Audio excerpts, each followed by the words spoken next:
Magicians only, for your ears. Magicians only, conjuring fears. Magicians only, no more tears. The greatest trick is real. And we're back. Hello, all you lovely people. Welcome to another episode of Magicians Only. Did you like that new theme song? I've been playing around with AI. I've just been kind of chatting with AI about theme songs, and all I did was actually ask it to create a couple of theme songs for Magicians Only. Told him it was a podcast, told him I was hosting it, and it created everything else.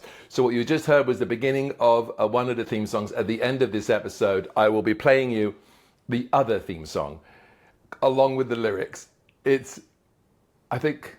I like it, it's catchy, but I do think we've got a long way to go. Maybe it's just the way that AI views magic in general is kind of a little old-fashioned, shall we say? For magicians only. It's been a very busy time. I was out traveling, doing a bunch of shows and speaking engagements. I was in Cherry Hill, New Jersey for the MAES convention, where we did lecture, talk, close-up show, and my full 90-minute one-man show, which was a blast and thankfully really well received.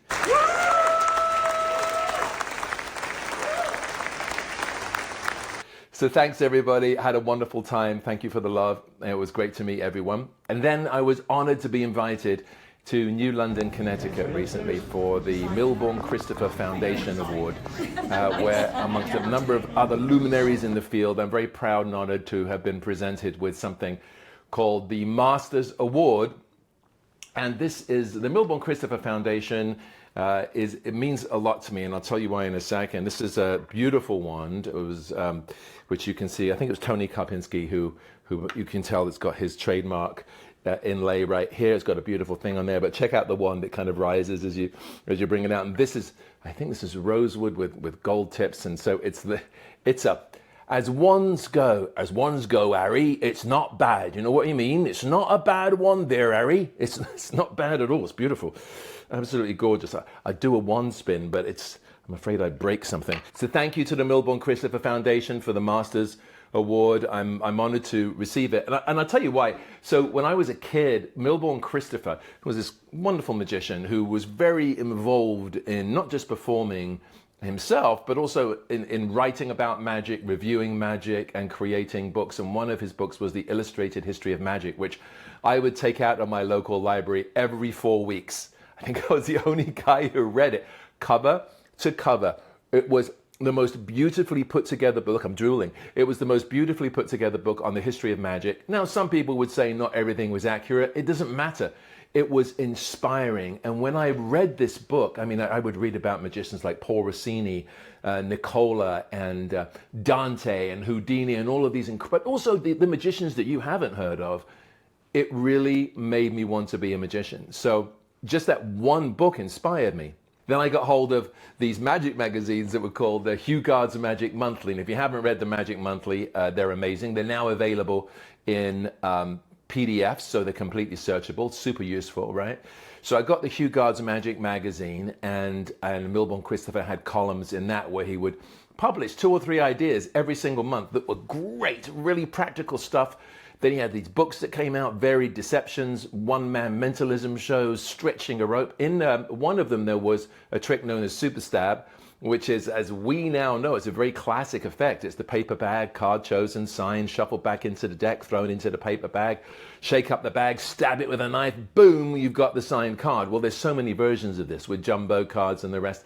And Milbourne Christopher was the guy, if he didn't invent it, he certainly popularized it. On Magic on the Go, who happily sponsor this little program, there is an entire playlist on Super Stab with a bunch of ideas collected from around the world of magic, plus some really wonderful new original approaches and ideas when it comes to that, including, imagine also stabbing through the paper bag, getting the card, and then producing from the bag a full glass of beer. No body load, you can do it surrounded. I mean, it's a great method.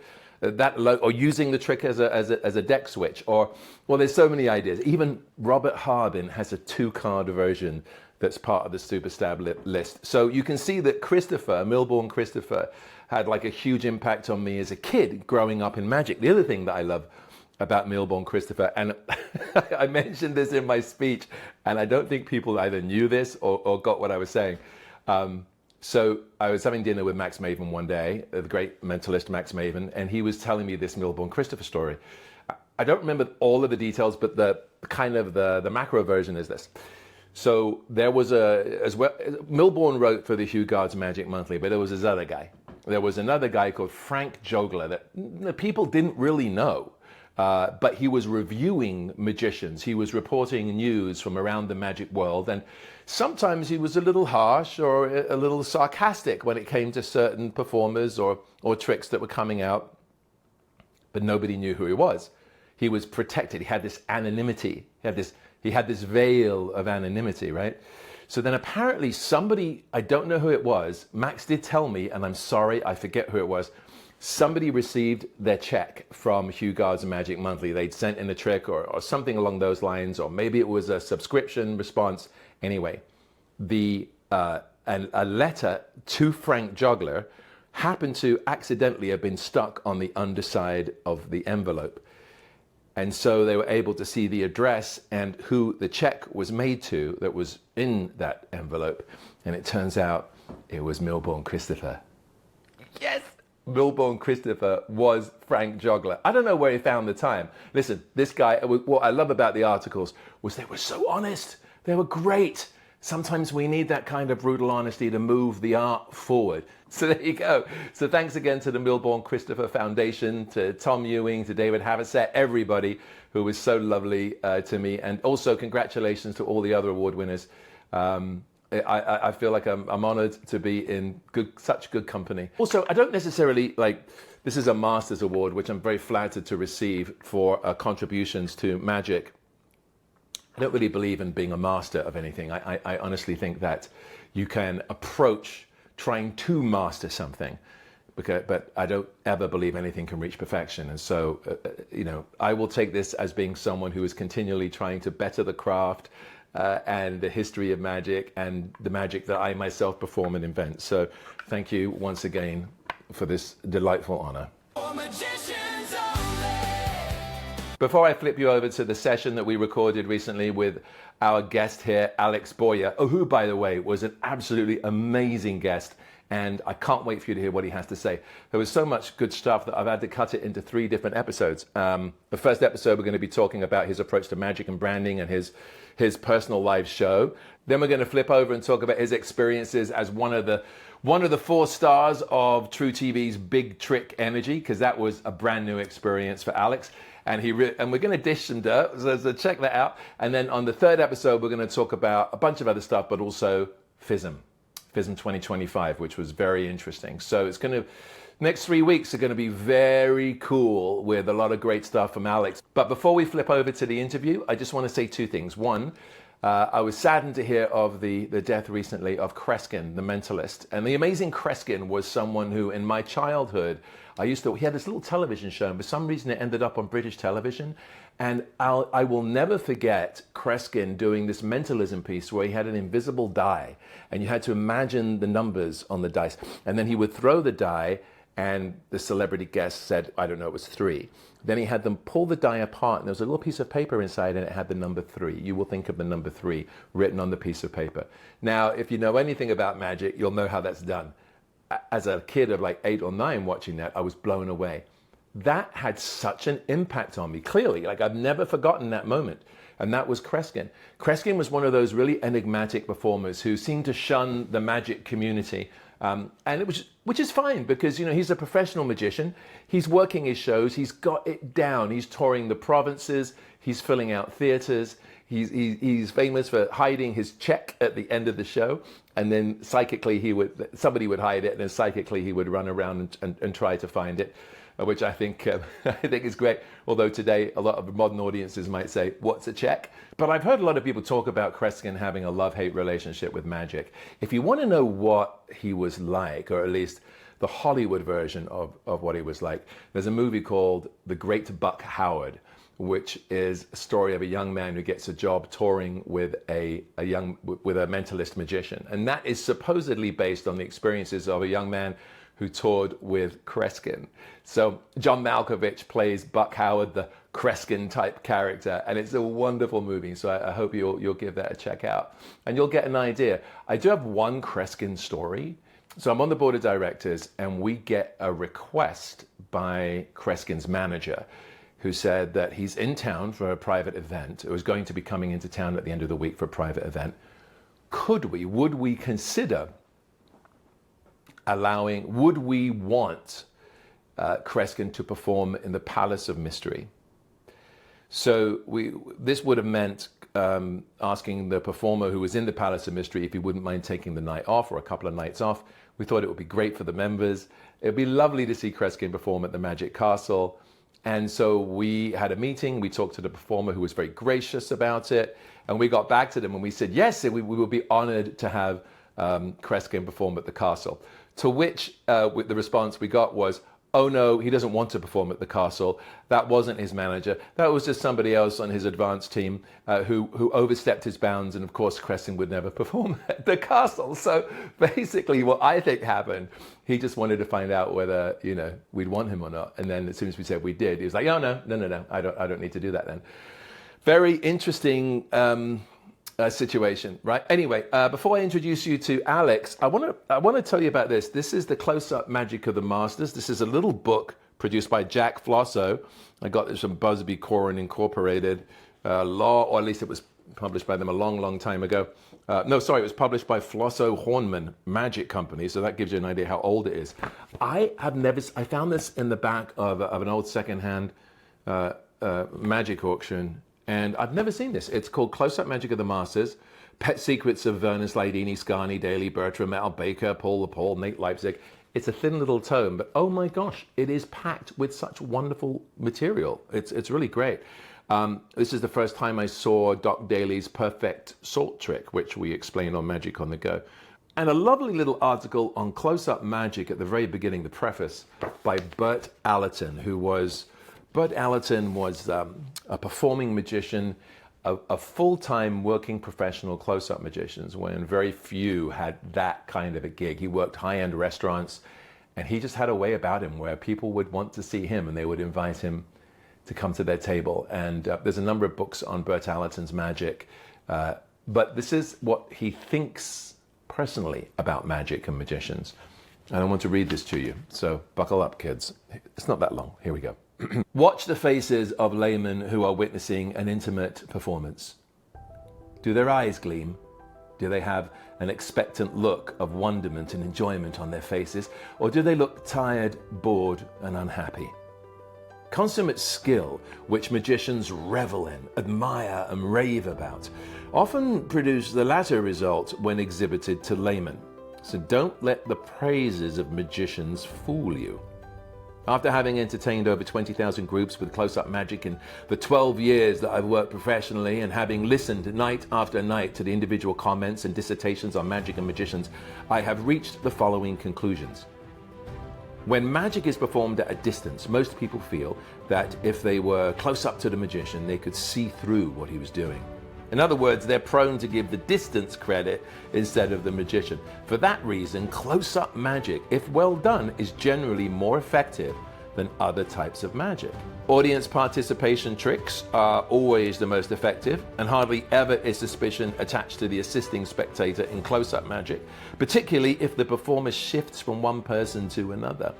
However, in other types of magic, when an assistant is called from the audience, most people immediately feel that the person used is a plant and has been previously coached or is being cued while assisting. If it's possible safely to let the spectator handle the props you're working with and actually perform part of the effect, you will find your magic not only more baffling, but much more entertaining. There are 3 types of close-up magic. First, icebreakers and friendship builders for salesmen, etc. Second, impromptu magic for your friends and others present. Third, professional close-up, which can be divided into 3 categories: table, bar, and parlor. Now, I don't believe any of you have ambitions to be professional close-up performers, so I will just deal with the first two. To be a successful close-up magician, you must, number one, really love magic and not do magic because you love to show off. To quote John Mulholland's The Art of Illusion, magic is the art of creating illusion agreeably. To be entertaining, it must give the effect of being the accomplishment of the impossible by a pleasant person. Number two, love people to the point of sincerely being more interested in their enjoyment of what you're doing than in the effect itself. Well, that's so important. Number three, have a natural adaptability for doing magic, using your own natural style. In other words, be yourself. Number four, be a salesman to the extent of giving the public what you can do that really entertains them, not using the effects that you may think are good or that you like to do, or that other magicians think are good. This is so important because I remember somebody telling me that they studied Derek Dingle and I love the Derek Dingle books. He was a wonderful close-up magician, if you don't know. And then somebody worked with him and said he did sponge balls in an invisible deck. So, this is the thing. You've got to do magic for the public. If you're going to perform for people, do magic that works for people. Number five, streamline your magic. Eliminate all irrelevant and unnecessary moves and patter. The best way to perform a trick is the easiest. Complicating a trick, which is a weakness of many magicians, should be definitely avoided. Simplicity means ease of execution with increased deceptiveness. Number six, learn that the hand is not quicker than the eye. To quote Sax's sleight of hand, the learner must from the outset dismiss such an impression from his mind as untenable, even for an instant. Number seven, have a sense of timing which can only be fully developed by experience. This is one of the most important factors in successful presentation of close-up. Learn to build up suspense, create surprises, and produce laughs. Use corn if necessary. Corny jokes? Yeah, I'm not totally in agreement with that, but we'll go back to Allerton. The rest of this is gold. Number eight, be a student of psychology, for there are many startling and unexplainable effects which can be performed as a result of knowing what people will do under a given set of circumstances.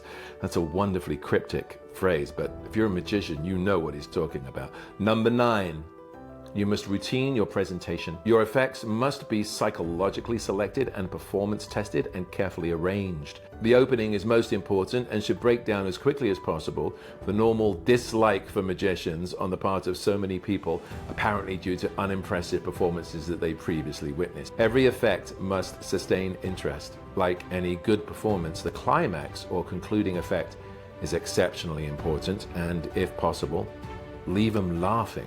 I always remember I used to do this bit. I don't know, I think everybody was doing it around the castle at one point in the early 90s, but what you would do is you would say as you're walking around doing close-up magic, you would say to the audience, can you guys do me a little favor? When I'm going to do a fan of cards like this and hold my arms up in the air as I hold up the fan, as I do that, will you all cheer as loud as you possibly can, cheer and clap? And then everybody else here gets really jealous, and then the host who's paying for it, he might actually sign the check. And everyone kind of laughs, and you go, okay, you guys ready? 1, 2, 3, fan the cards. Everyone goes, yay! And that brings attention to you. And then you're able to walk around, and as you do it at each group, people laugh because they realize they've been had. I mean, it was a great bit of business, and I haven't thought about that in years, but that leaves them laughing, kind of, it's a little meta, it's a little fun. Anyway, just a thought. Back to Allerton. Number 10. Be a gentleman or a lady. I'm going to add in or a lady, of course. Basically, have class. Be careful of your manner of speech, your patter, your dress, your general conduct. Blue materials should be avoided. Smile graciously and be friendly. Of course, the blue material thing depends on your audience, right? I mean, it's all about environment. Number 11, have a sense of humor. Have a sense of humor. Have a sense of humor about yourself. He says, and if not naturally a comedian, be able to build up situations with your magic that produce laughs. That release of tension that can do that. The element of surprise is a most effective method. And number 12, and last, but basically the first requirement, be a... I was going to cut away then and just go to well, I'm not going to do that. I'm going to tell you what he says. Last, but basically the first requirement is be a technician. as near to a perfectionist as possible in this regard.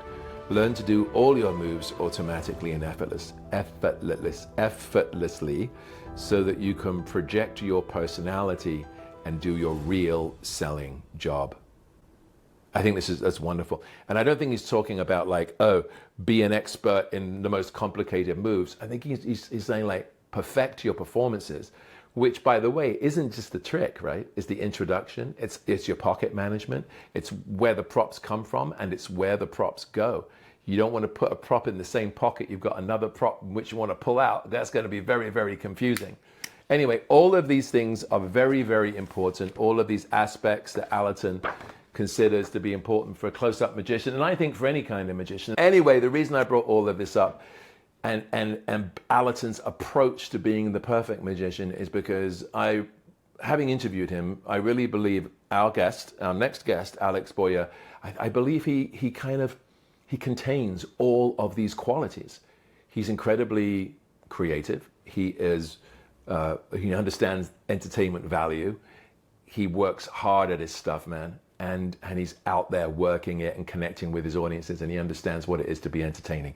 And so let's now pop over to the interview, part 1, with Alex Boyer. It's magicians only. This is not. Hang on, let's do that again, shall we? Let's do it. I hate this microphone. Every time I touch it, it turns off. It's a bloody nightmare. Are we going to cut that in the edit? Team? Yeah, it's good. All right, perfect. Okay, good. and I've got the team. Can I get hair and makeup in it? I'm getting a bit sweaty. Well, I mean, we have hair right here. Okay, the man comes prepared. I love it. It's the way to go. All right, so I'll do a little introduction and we'll go. Hello, everybody, and welcome to another edition of Magicians Only. I think this is only episode 35 or 36. It feels like episode 136 because it takes a lot to put these episodes together, you know. Don't forget this Magicians Only is sponsored by Magic on the Go, which is the greatest online magic school in the world. Almost 1,000 videos at your fingertips. No need to carry those DVDs. Remember those VHSs or the magic books, because I have done all the research for you, all the best material, and we teach you how to do it, not just how to do it. So it's one of the most important things, and that's what I love about my guest today, because he knows how to perform and he knows how to sell magic. He knows what's commercial, and he goes out and he actually makes it happen. Super big respect. I have a bunch of questions for him. So would you please welcome to the show Mr. Alex Boyer? Yeah. All right, we're live. You're on. Hair looks good. Everything's fine. Good. Yeah, What's up, people? How are you? Dude, I did a little hair and makeup myself just because you're the man with the hair, you know. You are the hair. I was watching in your promo videos, it's all like slow motion hair flips. Oh yeah. We you know, I'm leaning on it. You know, it's funny, you know, self-deprecating also, and I think it's very important actually for a performer to try and be self-deprecating. You know, that's the first step to try, you know, connect with the audience. I totally think, because they expect us to be kind of, you know, every time someone says the great asshole, oh my God, it's the word, I know. You know, master magician, all that stuff. It's like, no, you're not a master. You're a guy that does tricks. Just come out and entertain us. And you're right. Yeah, Self-deprecation. Exactly. We're not saving lives, bud. We're doing double lifts. You know. First of all, let me just start. We call them DLs on this show. Yeah. On the download. Right. Stop. But yeah, let me just start by saying what an intro. Thank you so much for the kind words, man. It means a lot. And also, let's backtrack a little bit. Okay. You have a magic school with over 1,000 videos. Yeah, almost 1,000 videos. Yeah. Okay, so everyone that knows me and everyone who knows about online magic, and not online revealing tricks, but teaching magic, you guys know that it's extremely hard to put out even 100 videos. For you to have 1,000 videos, it's insane. It's amazing. It's super inspiring, man. Thank you. Thank you. And I just shot 3 more last night. It's you know, it's one of these things. Hey, you don't have to brag about it. You don't have to brag about it, right? I'll let you brag. No, but it is like last night I shot 3 more, and I just it's an albatross. You know, this idea of an albatross around your neck, right? But it is an albatross that I love, and the same with having a podcast that you have to have an episode every week. It's like, it forces you to get off your ass because you have a deadline. So the members of Magic on the Go are really important to me. A lot of them have been with me since the beginning as we built the site, and we kind of add all this content. So I want to keep giving them. Actually filmed something last night. Did I show you when we were in FISM? Did I show you? I don't think I did, my magnet card trick with the dippy magnet.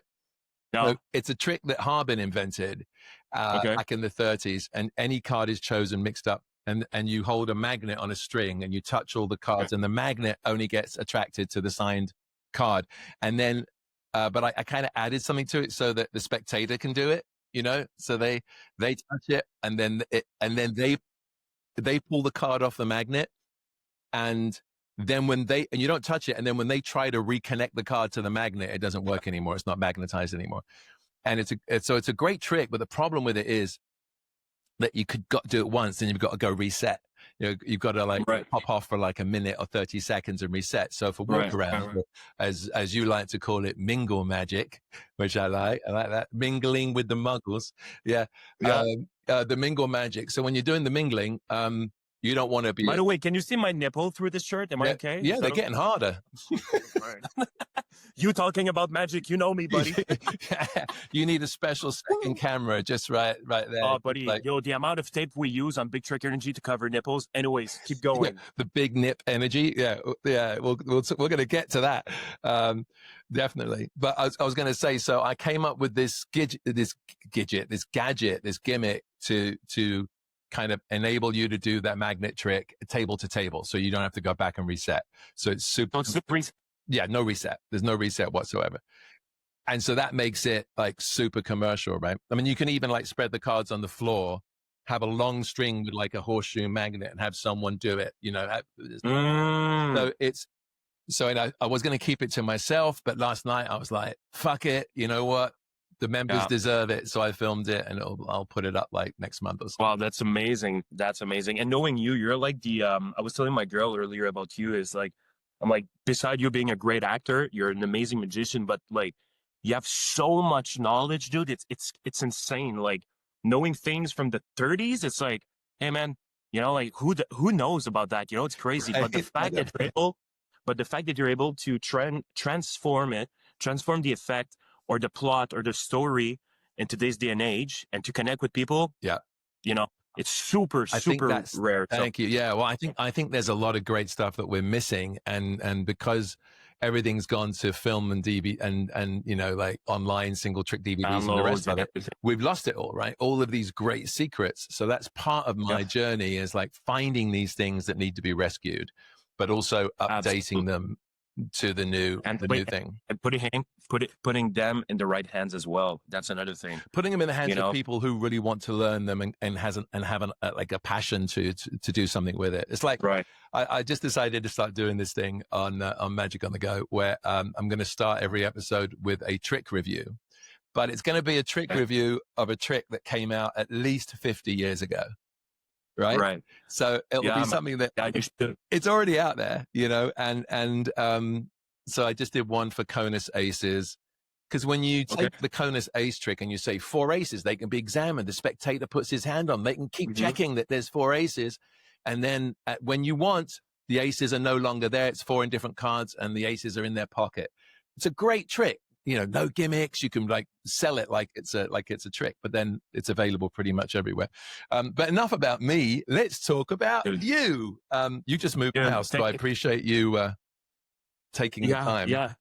I mean, yeah, man. I mean, it's an honor. It's a pleasure for me to be on your podcast. I mean, you're one of my heroes in Magic, for real. I told you in FISM, first time we met.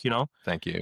In person, and yeah, for so many reasons. And one of the best trick that I do in my show is literally book, and I've been performing it since I'm a kid. So like I said, man, it's an honor for me to be here. That's so great to hear. For those who don't know, Booked is a book test that I put out where the page ends up getting ripped out. I took a couple of effects and methods and ideas and combined them into this kind of new super kind of let me pitch it to the audience. Okay, why don't you because sell it? more than that. It's more than that. Back in the day, because I'm 32, by the way, all right? And I've been raised into the world of books, libraries, DVDs, VHS, DVDs, and online magic. So I've seen everything. But back in the day, folks, what's cool with DVDs and books and everything is that you had maybe one DVD with one effect, but different methods, different ways to do it. Yep. Professional, videos of the magicians performing for real crowd in the field, experience magic like it's supposed to be. And this is Steve Valentine, folks. All right. First of all, so we put out this DVD called Book, and it's the amount of different method you can do for this effect just shows you how Steve is an amazing magician and creator. So there we go. That was my pitch. Have a good night, guys. Thank you. All right. And that's Magic on the Go. We'll be back next week for another episode. And if you want to buy books, it's available on magiconthego.com. You can download it, or it's part of, if you subscribe, it's part of it. Actually, I got to tell you that the thing with that trick it was the first thing I put out. And for those who don't know, a page is selected, and then the page ends up, you can tell them what the word is, but then the page ends up ripped out any way you want.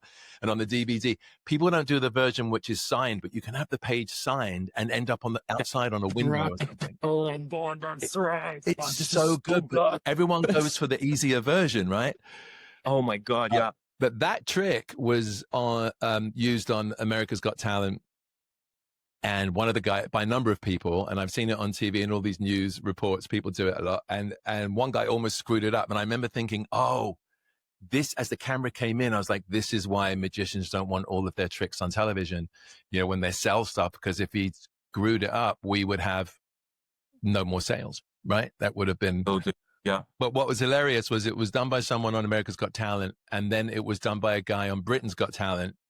And then the newspapers over there picked up that it was the same trick. And so they were like, he's ripping off this American magician. And then I'm in the corner going, hello, it's actually no one's, they bought it. It's okay. Yeah. Yeah. No, such a great trick, man. It's, how do you present it? How do you get into it? Yeah. So it's a story of my mom and dad, basically, how they met each other. And I go into my mom's favorite book, and it all ties up beautifully. And it's actually an emotional trick. Like the routine and the story is an emotional trick more than anything else. So people are very engaged by it because we all have parents. Yeah. And we all fell in love at some point. And it's very, very, it's a heartwarming effect for me to do. And it's important as well. And it just ties up perfectly, Is it part of your Alex in Wonderland? Yes. So it was part of that, and it's still part of my corporate shows as well, believe it or not. Okay. Because as we know, corporate events, it's either party, drunk people, or they're there to see a magic trick, or everything is combined. Drunk people, they're there to see a magician and everything. Right. So this part of the show brings everyone, dims down the vibe a little bit. It's like, all right, let's get serious for a second, folks. And everyone is just like, But again, I think sorry, I was going to say something just because I saw a magic show yesterday. I don't want to say who, but it was, dude, the most horrible magic show I've seen in my life. And it's a superstar, all right? Oh, no. Are you in Vegas, by any chance? No. In Canada. So anyways. The reason I was going to say this comment is that it's all about the personality as well and the persona of the magician. Yeah. I think at the end of the day, especially when you do something emotional with the audience, it has to be authentic in a way. Yes. The second you try to lie to the audience, they can sense it, right? They feel that you're just being fake, manipulative. Exactly. Absolutely. And it's so easy for a performer to just try and think for 5 minutes of what can be authentic for them. It can be emotional in a different aspect for another performer, but as long as it's authentic, that's what I think, Yeah. But yeah, so my routine with book, man, is beautiful and obviously impossible. When you go like this and it's like, okay, well, what page number you were thinking of? Okay, go in the book, and they're like, just the audience on stage going through the book and being like this. And everyone is like, what the hell is going on? I'm just like, we live for those moments where they're like, no, oh no, and then they're like, motherfucker, you just, you live. Yeah. I love it when they're just like a beat ahead of you. because the effect has already happened in their mind, and then it's just confirmed on stage. But it's already happened here, which is so much more magical, right? And I would add that gasps for me is sometimes way more, how can I say that, important to have than applause. Sure. Because gasp is not force for the human body, for the human in general. Gasp is really like it's just natural for a person to do that. So applause sometimes it's force, you know. So anyways, yeah, you can't force a gasp. That's really true. You can't force it. That's brilliant. I'm so happy that you do that. So I was on your website, which, by the way, is one of the best websites for a magician. Oh, yeah, thanks, man. I'm rebranding everything in a month, but thank you, man. Did you design it yourself? Did you? Yeah. So the website thing. So long story. Well, I mean, it's gonna be a long story, but kind of short as well. Long episode. It's all right. Go for it. I've never had an actual team around me since day one for magic. So my magic business always been in the family. My sister was my manager for years. My parents always been there to encourage me. Amazing. And a couple of years ago, I met this guy. He's one of my best friends now, like brother, and he's a wizard of marketing, branding, and everything. He sells millions of dollars of tickets for the biggest EDM festival here in Canada. He's a wizard of marketing. Okay. But I'm also able to take pictures. I'm great with branding, Photoshop, videos, and everything. So me and him combined together, we started to work together in my business. Now I have someone that works with me. But this guy is like, you need a new website. Like, what the hell are you doing, man? You know, especially if you want to sell Alex in Wonderland shows in Quebec, where you're from, but you're not known. You're known in the States and in the English part of Canada. Right. But then you're in your province, it's like, what the hell, dude? It makes no sense. So we rebranded everything, and we came up with something that we really, really enjoyed. And now we're just trying to shift a little bit more towards corporate. Sure. I don't want to say comedy, but more like fun for everyone. Yeah. Yeah. One of the things that's very clear on your website, and you say you're about to change it again. Is that what you... Well, it's more about the we're not selling Alex in Wonderland shows anymore. So this is what we're just gonna take out of the website and add something more corporate. Okay. But yeah. But I think one of the things that comes across is the energy. You have an energy and a fun, and you can see the reactions, and it works really well. Like you want to scroll, you want to see it. I don't think there's at any point you actually have an actual routine. I think you're showing moments from the show, which just kind of people's reactions, which is great. And it looks very professional with all the logos and everything. So yeah, I mean, if you ever decide not to do magic, you guys could make a living branding websites for people. Yeah. Which, by the way, I need to redo mine, but we'll talk. Yeah, for sure. We'll talk anything you want, man. Anything you need, any advice, anything. You've been helping me without knowing it over the years. So if I can help you in any way, I got you, buddy. Yeah, I think, man. What to you, when it comes to marketing and branding, do you have bullet points that you always adhere to? Are there thoughts? What's your approach to it all? The way I look at branding, I think for any kind of artists, brands, anything, it's mostly clean, easy to understand, presentable, you know. Yeah. We all know magicians that wants to do corporate events, but they're dressed as, you know, a clown almost, you know, or they look like they're hand drawn by their kindergarten kid. It's like, man, you're not going to do corporate events. It's like cheesy, right? Yeah. Right. But what I mean is not, what I'm saying is not mean. It's just the truth. Like think for 5 minutes. Would you buy yourself? Because you're not a magician. You can be, but I think at the end of the day, you are a product. Yeah. So would you buy yourself? Would you, you know, I'm always thinking about that. Like, would I work with me? Would I work with this? Yeah. I think this is the number one question. Interesting thing, because would you hire you? I know a friend of mine who was complaining about dating after his divorce, and he's incredibly overweight, and he doesn't look the healthiest. And one of my mates said to him, like, would you date you? You know, and it had an impact on him, and it was said with love, but he got his shit together. So yeah, I think absolutely. And listen to your audience, but your audience, not only like the actual spectators, it's like your friends. Listen to your audience. Listen to, you know, like you just said about your friend, you know, he was overweight. He was trying to go on dates. He didn't know why. It's like, buddy, you know, like start eating some salad and fucking go for runs, you know, like do something. get your shit together. Yeah. So as a Yeah, magician, but get your shit together, like make yourself attractive. well, yeah, but it's also presentable, you know, like, dude, I used to be a fat kid with, you know, no style whatsoever. And what point I was like, dude, I want to be, my ego is talking right now, but like, I wanted to be a celebrity. I wanted to be like a magician, you know, Right. like someone who can do gigs and everything. So, dude, I had to go to the gym and, you know, change my habits, my bad habits. And first of all, it's good for everything. It's only good news. Good for your health, good for your physique, good for dates, you know? Self-confidence, right? Absolutely. Yeah. Oh, buddy, All of the self-confidence. above. Your Yeah, suit and fits better when you've gotta like put your magic in your pockets and you walk on that's right. stage. And it's always been, yeah. No, I totally agree with you. So when you approach the branding and the website and I guess number one is like know who you are, right? It's like Yes. what are you So selling? this is a great, great point. For me, I've always struggled about knowing who I am as a performer Yeah. because I'm not only a magician, like I'm a musician. I love to, you know, I love Halloween. I love makeup. I love special effects makeup. I love lighting. I love sound. I Yeah. just love every kind of art, every kind of art. But I'm also able to work in pretty much every kind of art. I can do music and do this. So I'm like, who am I going to be on stage? Yes.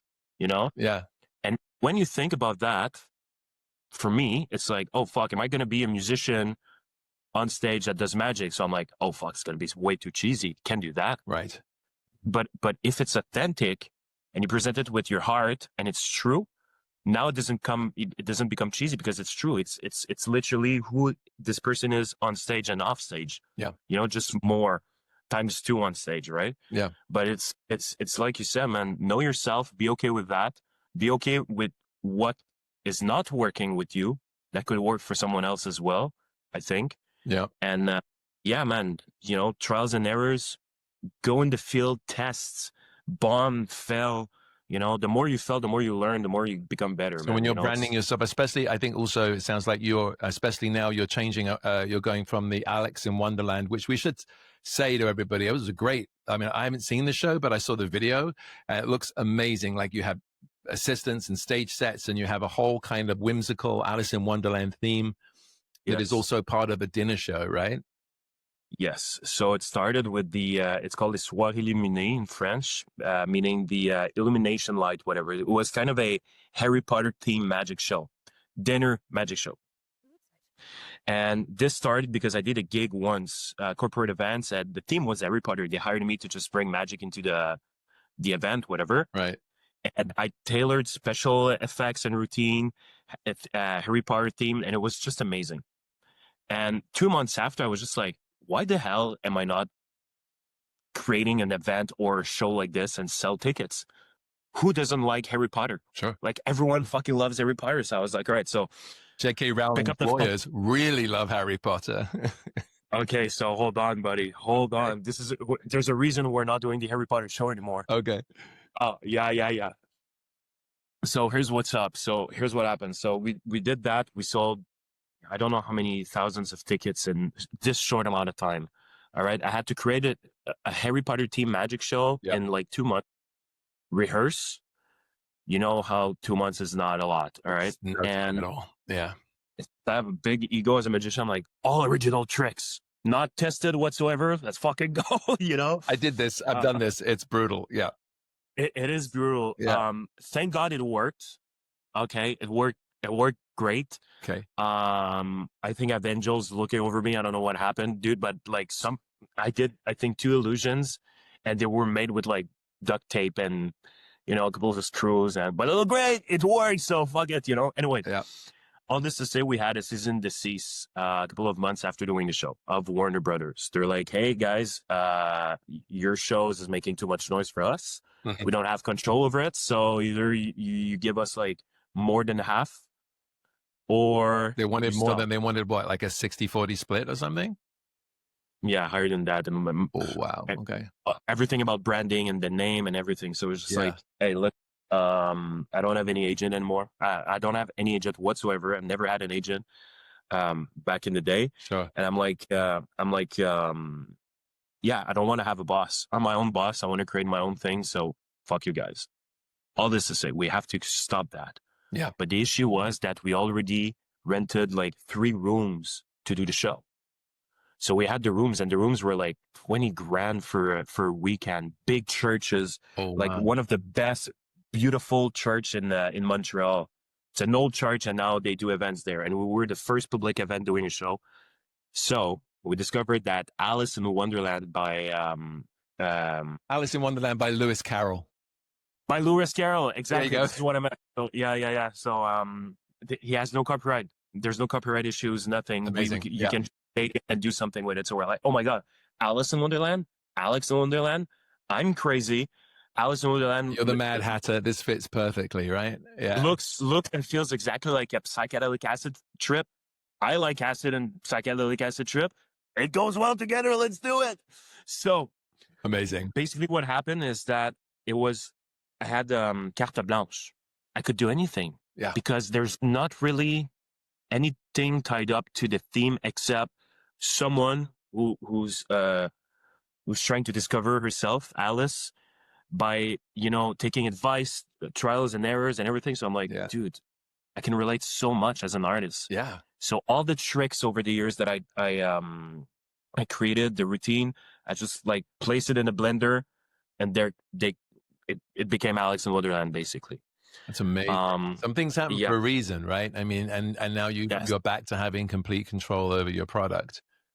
Yes. So we sold basically a bit more than over 5,000 tickets in less than 2 months. Congrats. And the events that I'm not known in. Yeah.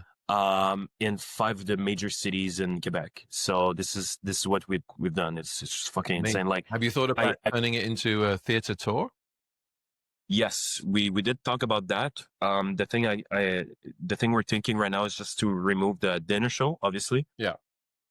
And maybe,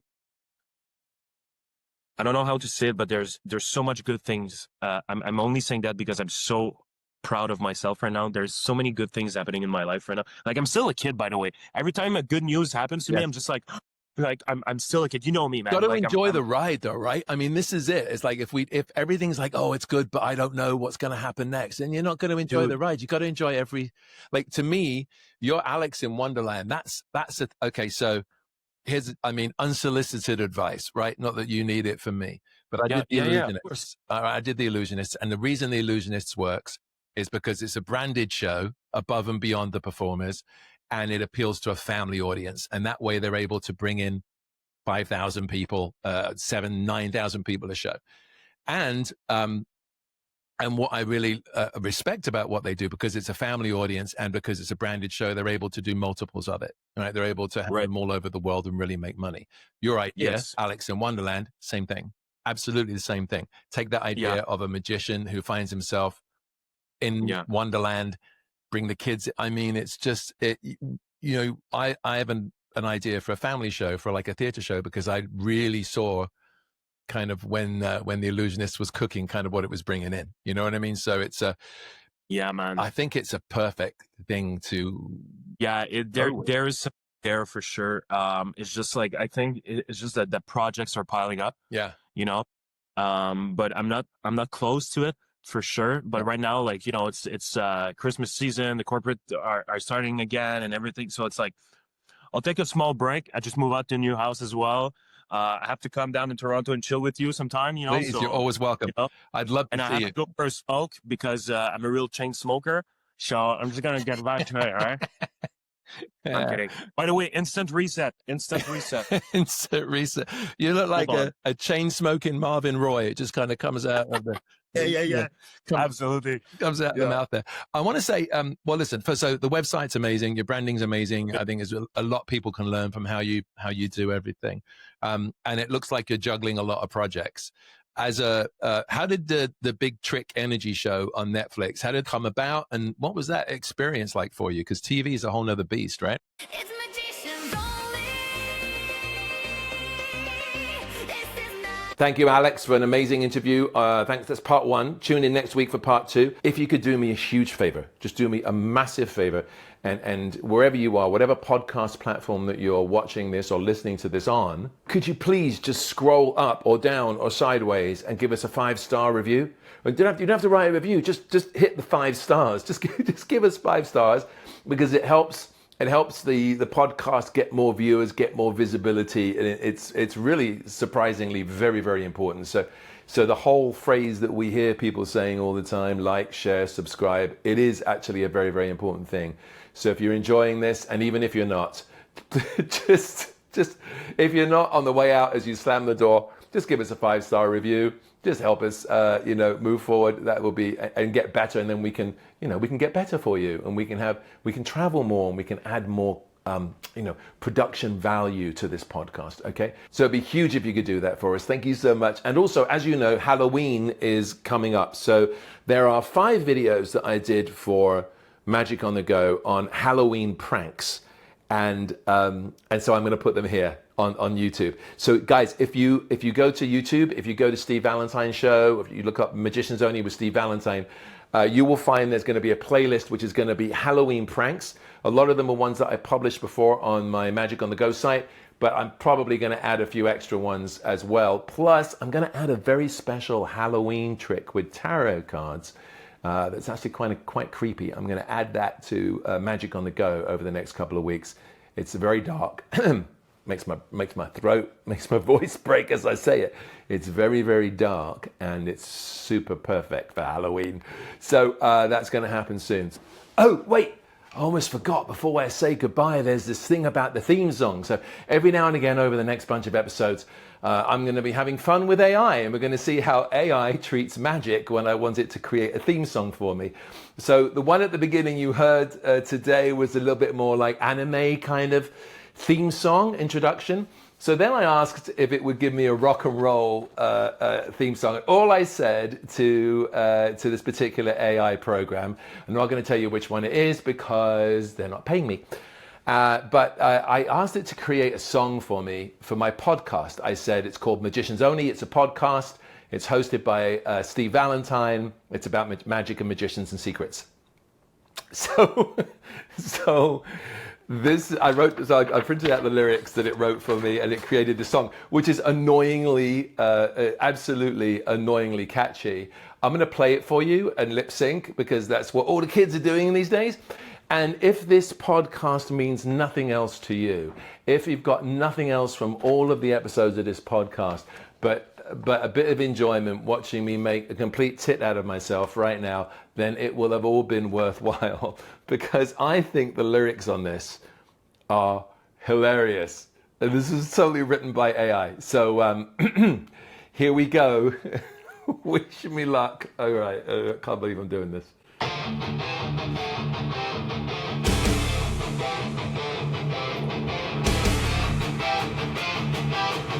I want you all standing up. Let's go.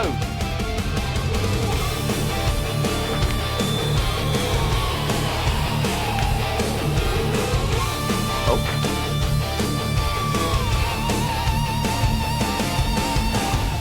Why is he staring into my eyes? I don't know.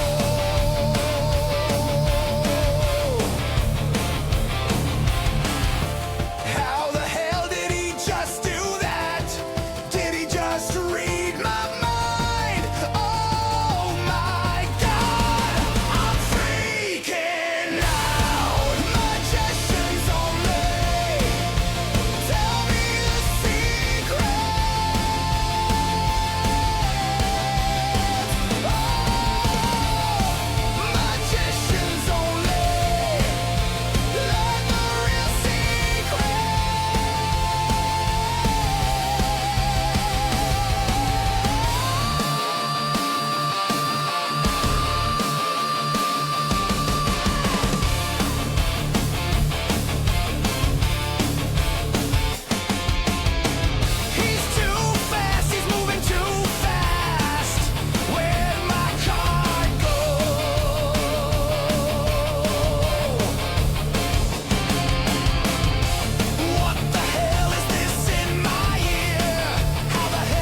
I co-host the lectures at the Magic Castle every Sunday. I've never seen a book test better than this one. And I'm talking about out of 30 years of being at the castle, the best book test I've ever seen. Look at the first word on that page. Have a quick look at it. Have you got it? Or would you have a look at the first word for me? All right, so now you're thinking of a page in a book. Is there any way I can know what word you chose? Is there any way I can know what page you chose? It'd be kind of crazy. It'd be really crazy. It'd be something. It'd be something. Is the word something? Isn't that something? Word is cash, strong, smoked.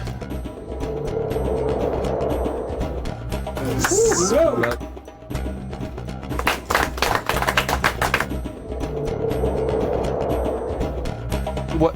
Oh, not again.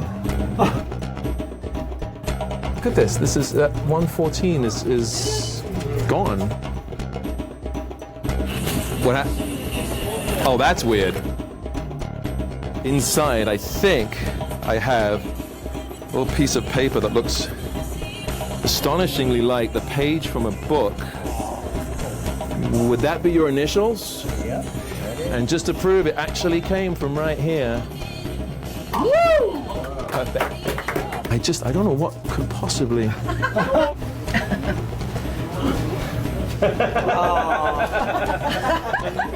that your initials right there? Let me just.